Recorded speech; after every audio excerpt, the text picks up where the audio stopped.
welcome back to my channel. If you are new here, my name is Carly. I am a homeschooling mom to 3 boys, ages 11, 9, and 6. And today I just wanted to show you all of the curriculum picks that I have chosen for my oldest, who is 11 years old, and he will be going into 6th grade this fall in September when we start up like our full school year again. This will be our 5th year of homeschooling, so my kids actually did not start out homeschooling. We had them in public school for quite a few years because I worked at the school that they were at, and then we transitioned to homeschool. So we've kind of had 2 different experiences, and I will say if you are a parent who currently has kids in like a traditional school setting, and you're doing your research and you're considering homeschooling, but you have kids who are a little bit older, I will say that it has been a wonderful experience for us. We are so glad we made the transition, and it's definitely something that you can do even if your kids are not like itty bitty starting out homeschooling. So when we pulled our kids from public school, they were 3rd grade, kindergarten, and my youngest was 2 years old, so he's the only one that will be doing homeschool like right from the beginning onward, and it has been the best choice that we've ever made. It has had its challenges and we have all learned together, but I would say overall it's been a great experience. So definitely I would encourage you, if you're thinking about it, to definitely give it a try. So anyway, with that being said, these are all of my picks for my 11-year-old. He will be 12 this summer, and he will be going into 6th grade. And as you've probably seen if you watch any of my other videos, we've loved the Good and the Beautiful curriculum. And so everything that I'm going to show you today is actually from the Good and the Beautiful. The couple things that we do that aren't from them are actually our family style things. So that would be like science and history. We use the Good and the Beautiful for science too, but for history. So I will be doing a separate video with all of the things that we'll be doing for the upcoming school year that are our family style. So keep an eye out for that if that's something you want to see. So the first thing that I want to show you for Noah is, this is his handwriting. So yes, he will be in grade 6 next year, but he's on level 5 handwriting. I actually started him at a lower level when we started this, and so he's just kind of been working through the books. That's the beauty of homeschooling, is your level doesn't necessarily have to match up with your grade that you're in. And so if you want to kind of see what that looks like, it's all cursive. When starting at level 3 and up, they do cursive, and so it's just like more and more like longer sentences. But the nice thing is even as they get older, they still have this art piece on the bottom, so they're either coloring or doing some type of like creative work on most of the pages, and that's something that my kiddos have really loved because they like to be creative and they love art and coloring and things like that. So that has been something that we've really liked. If your kiddo is the kind of kid who's like, I just want to get my work done, I don't want to add like art into everything that I do, this might not be something that they would love. I will say we are using Handwriting Without Tears for my youngest this summer just as like an additional practice type thing, and I have enjoyed that a lot. This is a faith-based curriculum, so a lot of the writing in here is going to be like based on God or your faith or verses from the Bible. So if you're looking for more of like a secular handwriting, then this definitely would not be for you. But if you like the faith-based, I would recommend trying this out. The nice thing about their curriculum is it is like super affordable, so I appreciate that a lot. This is not sponsored. I just really like them, and I love all of their things that they have available for homeschooling. So the next thing I will show you is his language arts. So here's his course book. With the language arts, he's on level 6 for this upcoming year. It does have literature, grammar, punctuation, art, geography, spelling, vocabulary, and writing in it. So definitely like encompasses a lot of different information. They do still have like a lot of like colorful pictures, which even as my, my oldest gets older, he still really appreciates like the colors and the artwork. There's a lot of like art study and things like that in here. They do, like, as they get older, it does take a little bit more time, but I'd say he's still like definitely not like overwhelmed with the amount of time that this curriculum takes. So I just really love it. I think it's like been perfect for our family. And then it comes with a level 6 reader, so this is something they read independently, and it has like short stories in it. And then it also has this book that comes along with it as well. And so that's all of what he'll be doing for language arts. I will say, and I've said this in other videos, is I love the Good and the Beautiful, but I feel like the spelling falls a little short, at least for our family. And so this summer we've been working on spelling, and we will until we start up in September again, and we've been using the Spelling Connections books, and I mentioned it in our summer plans video if you want to see what those look like. So if I like those a lot, which I have so far, then I think I'm just going to continue using the Spelling Connections along with the Good and the Beautiful, just to give them that little bit of extra practice. The lessons take them like a very short amount of time, so it wouldn't be hard to add into what they're already going to be doing. So that will be his language arts. And then for math, he's also doing the Good and the Beautiful, so he's doing level 6. And this actually this one is 2 course books.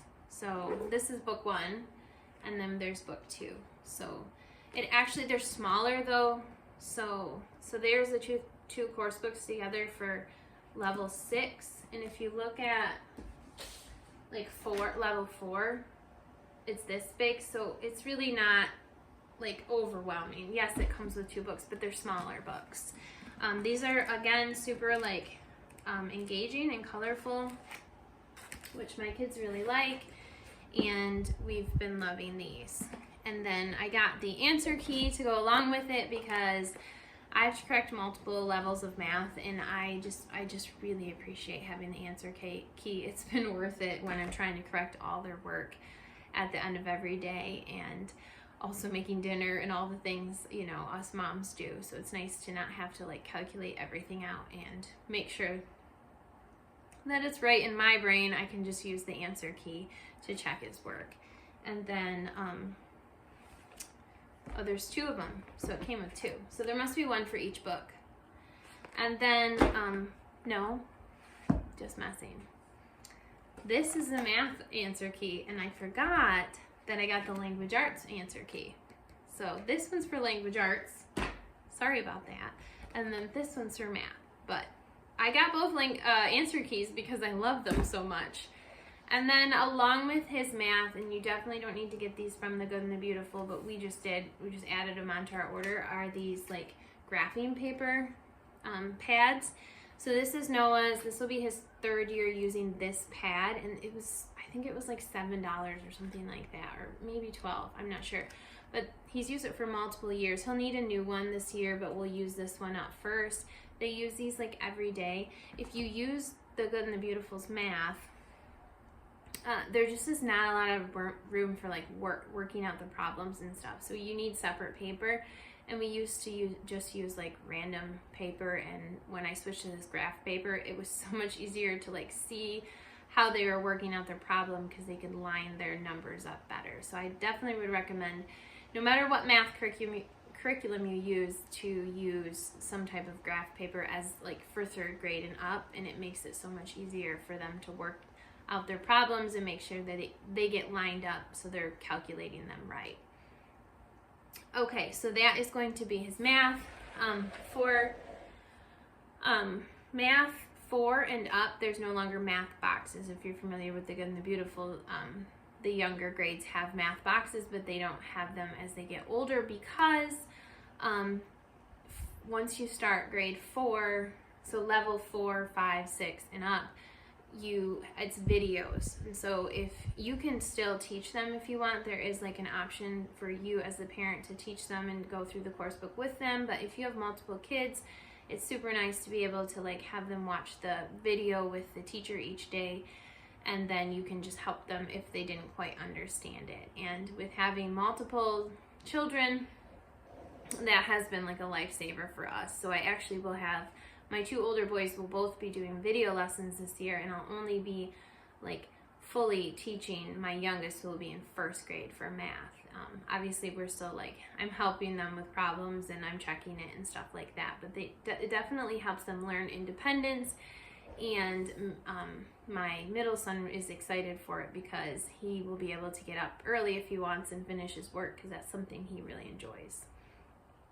Okay, and I did say that we do history and science and some other things family style, but I felt like with my oldest son going into 6th grade this year, I just wanted to do something a little bit extra with him for history. And so I have had this for a while, and I pulled it out, and I think he's ready for it this year, especially with it being an election year. I just feel like I want to do something extra with him.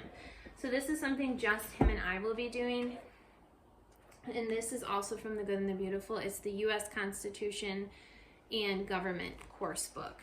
And so we're going to be working through this together, and I think he's going to like it. I got the activity book to go with it, and then I also got the student journal to go with it. So I bought this actually when I started homeschooling when he was in 3rd grade, and he definitely wasn't ready for this level of work. But now going into 6th grade, I would say he's ready for this, and I think he would be a lot more like interested in it now that he's a little bit older. And I don't even think my 4th grader, even though it says grades 4 through 8, I don't think my 4th grader's ready for this amount of information. And so I think I'll just do it with each of the boys separately as they get into 6th or 7th grade if we really like it. So I haven't done it yet, so I'll maybe do a review afterwards and let you know how I felt about it and how my 6th grader felt about that. Okay, and the last thing I just wanted to share with you about what he'll be doing independently is our school system actually has a partnership program through like the public schools, where you go to a like one of their schools, like their elementary schools that they no longer use, and now it's a homeschool building, and the parents go too. So it's a partnership where the parents are there all day as well, and then the kids get to take 5 classes that they get to choose off a list, and they change every year, like the choices change every year. And so we do that every Tuesday. So we do school Monday, Wednesday, Thursday, Friday at home, and then on Tuesday from 9 to 4 we do all of our partnership classes, which is another reason I really like The Good and the Beautiful, because it's a 4-day-a-week program, their course books are. So for Noah, what he chose for next year is budding botanist. So he'll be doing a botany class all year, and then he'll be doing a underwater robotics class, which will be really neat. It's actually in partnership with like our National Marine Sanctuary. And then he'll be doing a sketchbooks and illustrations art class. And then he's also taking just a like PE gym class, where he'll be doing just your traditional gym class that you would do if you went to like a public school or like a private school. And then the last thing he's going to be doing is he'll have private piano lessons, which he's been doing since 3rd grade. And it works out really nice for our family because he does piano, and then Henry, my middle, does ukulele, and then my youngest will start doing some type of instrument in 3rd grade, and it's all covered like through our partnership. So it makes it a lot easier on our family to have each of our kids in private music lessons because it's through our partnership program. So that is something that we've really loved. They have a ton of friends through their partnership, and I've met a ton of like homeschooling moms by going there as well. It's a day where I can just like get things done, correct things, plan things out, enjoy spending a little bit of time with my friends while the kids are being taught in their classes. And so if you're considering a partnership, even if it's not through your school system, but just, you know, if it's like a private one, I would definitely recommend at least researching it and seeing if it's something your family would like and it would be a good fit for you, because it's definitely been something that we have loved and my kids look forward to going every single week. So that is everything I have picked out for my 6th grader for his independent work for next year. I hope this video was helpful, and thanks so much for watching, and I'll see you in my next video. Thanks.